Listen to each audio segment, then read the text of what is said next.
Hey everybody, today is Wednesday, the 6th of November, and the great thing about the election is that it's over and it's no longer a distraction to the markets, and the markets approve of what the presidential race brought us. Whether you agree with that is irrelevant. Whether you think it was too light of volume, that it should have been bigger volume for this type of move is irrelevant. Only price pays, and that's what we focus on for trading. As you know, the last couple days, I was not suggesting that you buy down in here because we had a declining 5-day moving average. That rule has saved me more money than anything else in my career, so I don't fight that, especially when there's a catalyst coming. I'm not here to bet. I'm not a bettor. If I want to bet, I'll bet on a sports game or something like that, or on a coin toss. But when there's real money involved, I'm not going to make a bet on an outcome. That's me. That's my risk tolerance. It's not the way it should be or has to be for everybody else, but we do have strategies. And when the market gaps higher, our job is to say, okay, am I overweight? Am I underweight? Do I feed into this? Do I get involved as it gets back above the VWAP and then set my stop below the low of the day? And I'm questioning myself all the way down in here, but then you're happy with it, with the way it closes. Those are the things that go on in your head that you've got to be aware of. Is that the if you buy a break above the VWAP, the stop goes below the low of the day. And over here, when it breaks back below VWAP, it kind of sucks because it's making this little pattern of lower highs and lower lows. And then it remounts it, and it didn't hold right there, but then it gets back up here. Well, then your stop goes either under this level or under this level. And now you look at it and say, well, is this a day trade at the end of the day? Is this just a day trade? Well, sell some out if you don't want it to be a day trade. But if you think, hey, this market is going to continue to rip higher, well, then you take a little bit off and you adjust it for your plan and your risk. As I emphasize constantly, I'm not here to tell anyone what to do. I'm here to give you guidance. My guidance isn't always going to be what's appropriate for you. You might look at this and say, man, I should have never subscribed to Brian and Alpha Trends because I would have bought that dip and I would have been up this much and that much. And that's fine. I'm not trying to be all things to all people, but I will not bend my discipline to please subscribers because this is how I handle my money. And what's right for me isn't going to be right for everyone else. The market held the key levels on the daily time frame. It held the anchor from the September low. It held the rising 50-day moving average. That's why we didn't get bearish. Other people were bearish over here. I'm not going to get bearish when we have a longer term uptrend. I'm going to get bullish. Now what we're going to be looking for is maybe tomorrow we see a pullback all the way down here and this little band of resistance becomes support. Maybe we're going to get a lockout rally where it becomes impossible for the shorts to cover. So first thing I'll be looking at tomorrow morning is how do we handle a pullback to today's VWAP? This will be the 2-day volume weighted average price first thing in the morning. So I would look at that, let's say on a 2-minute time frame. And if we get down there like this, and then we start to, if we continue to decline, well, then no problem. I'm not going to buy it. But if we hold the 2-day volume weighted average price tomorrow, maybe dip a little bit lower, and then we break above the daily VWAP tomorrow, you better believe I'm going to be a buyer there. That's what I do. I'm not going to get on Twitter and I'm not going to get in Discord and say, hey, I just bought the SPY. That's not my job. I'm teaching you the strategy so you can do it yourself. A pullback to the 2-day VWAP and it gets back above the daily VWAP. I'm going to be a buyer there. Where's my stop going to be? Maybe under here, maybe under here. I have to think, what could ruin this plan for tomorrow? Well, we've got the Federal Reserve meeting tomorrow, so there we still have that. We're still in the middle of earnings season. So that's going to tell me how aggressive do I want to be size-wise. Maybe I'll get really aggressive first thing, and then I'll sell a third really quickly. And then as it approaches the Fed, I'm going to sell another third.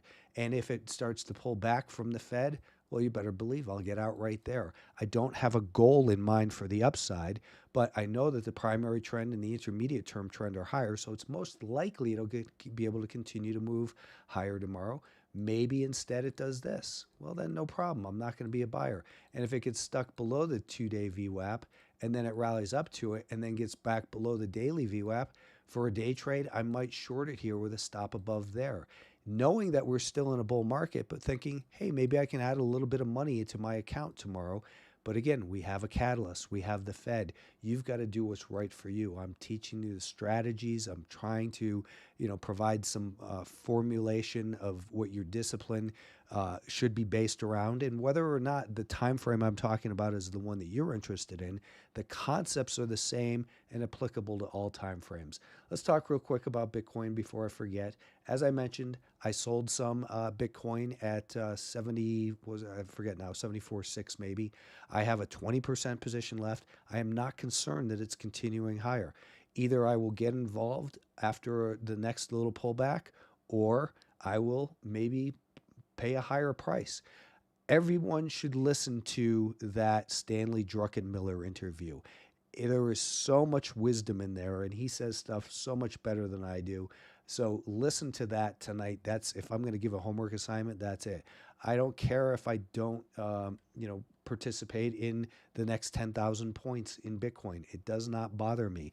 It doesn't mean that's not what might be right for you. Solana, I haven't sold that first portion yet. As I mentioned, I have a smaller piece of this one to start with. So I will continue to provide my commentary of how I view Bitcoin, but that doesn't mean that's how you should trade it. You've got to do what's right for you. The Russell 2000 broke out. It's at a new high for the year.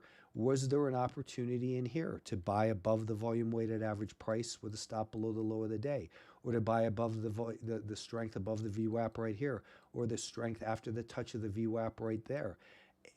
These are entries that we talk about. Your job is to look at the market during the day, if you're looking at the market during the day, and say, hey, it just pulled back to the VWAP. It's showing some strength. If I buy here with a stop below there, maybe I can make some money. And in this case, you made $1.24 as it continued to move higher.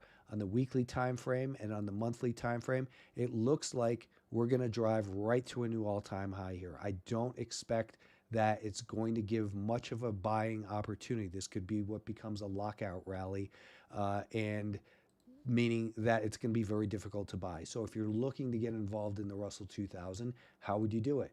I just spelled it out for you with the S&P 500 the same exact way.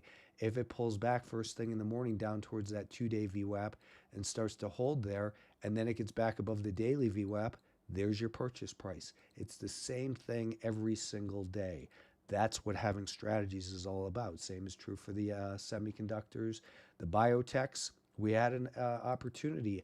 I bought some in here this afternoon, right there. That's the exact spot I bought. And my stop was going to be under here. I'm holding that.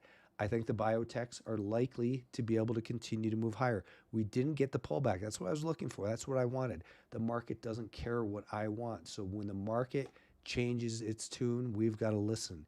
We can't say, hey, I don't like this song. I don't want to hear it. It's the song that's playing.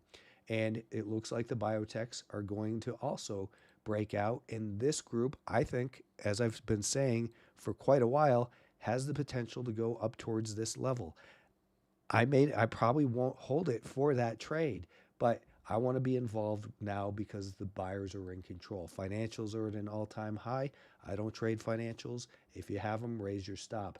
Energy names also breaking higher.